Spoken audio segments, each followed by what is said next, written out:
going on, everybody? It's Coolside City for you guys, bringing you another DLC melee weapon nuclear, this time with the crowbar, or the iron gym as it's called. And I am using the Nuketown camo on here if you're wondering what that is. I think it was a pre-order bonus that you could get. I'm not exactly sure where.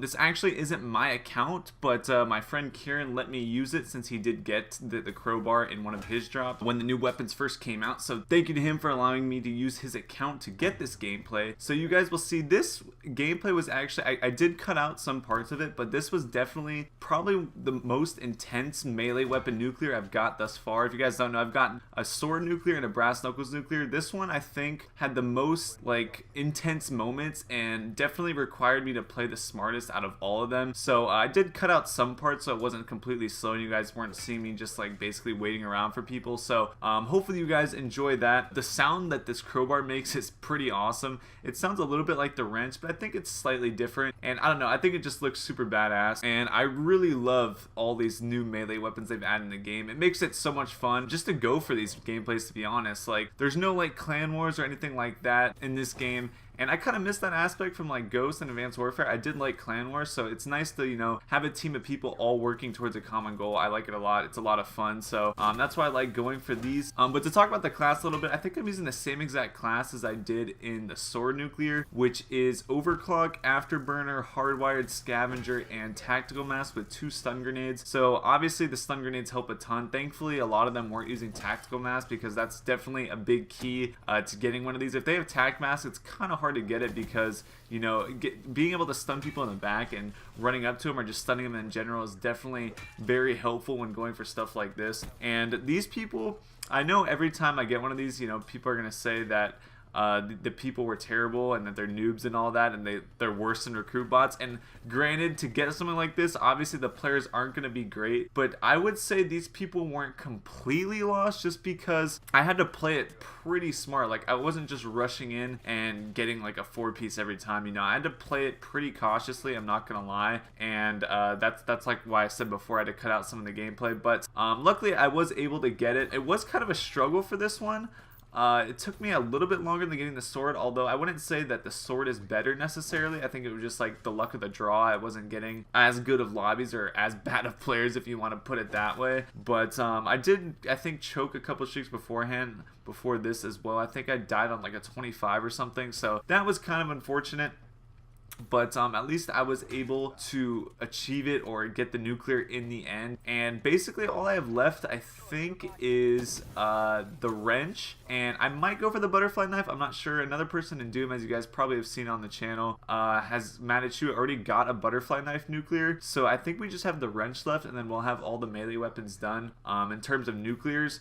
And also, you guys probably saw that Doom uploaded a crossbow nuclear earlier too, so that was pretty cool as well by Tasty. So definitely check those 2 gameplays out as well. And of course, if you want to see the sword is, I would say, definitely the coolest weapon out of all of them that have came out in the DLC. So I definitely suggest you guys check that one out as well. Definitely a really sick gun. I'm glad we got that on the Doom account, that I can use that fairly often. This, I won't be able to use as often because it's not my account, but, you know, I was still happy I'm able to use it as well, at least for a little bit.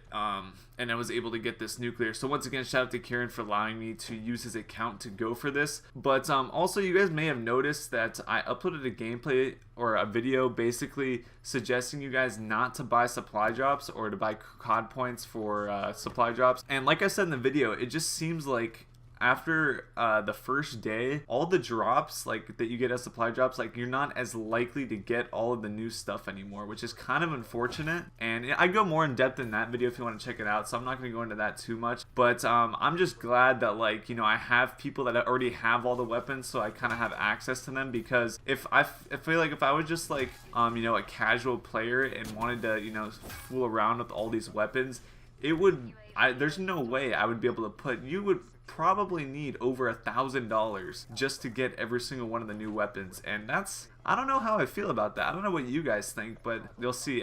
I got into a kind of a sticky situation here, but I don't know how you guys feel about that. Like, if you think about it, dude, in Black Ops 2, you could buy the first map pack, which is like, I think $15, and it came with the 3 or 4 maps and the weapon already. So you were guaranteed to get the weapon and new maps for $15. So, and they didn't like reduce the price of the maps in this or the season pass or anything. So I don't know, man. It's kind of dumb. The same with the Ghost map packs. Like, you were guaranteed the weapon, and it just seems like Call of Duty's going down this road where it's just becoming more random, more RNG, and that's kind of unfortunate, man, because it's going to cost you so much more to be able to play with all the new weapons now. And honestly, like, in the next Call of Duty, I know it's Infinity Ward, and I know they didn't have supply drops in the past, but I mean, Black Ops didn't have supply drops in the past either, and they threw it in there. And I after seeing probably how profitable doing this is, I'm expecting supply drops or some sort of supply drop in the future and every other COD, and I don't know how I feel. I mean,